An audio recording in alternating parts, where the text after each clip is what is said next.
Positibo ang Department of Finance o DOF na magtutuloy-tuloy ang malagong ekonomiya ng Pilipinas sa mga susunod pang taon.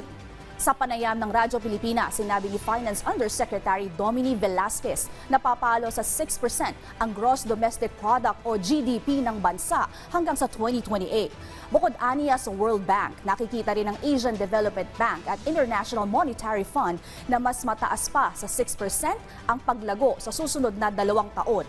Sektor ng serbisyo ang nakikita ng DOF na may pinakamalaking maiaambag para patuloy na lumago ang GDP ng bansa. Tinitingnan din ang manufacturing at industriya ng agrikultura para sa pagpapalakas ng ekonomiya ng bansa.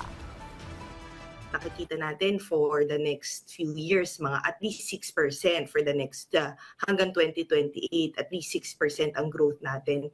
Siguro para maihambing sa ASEAN, ang isa lang sa mas mabilis sa atin, Vietnam actually noong 2024, lumago na ng 7%. Pero sunod na tayo sa Vietnam na mga 6%.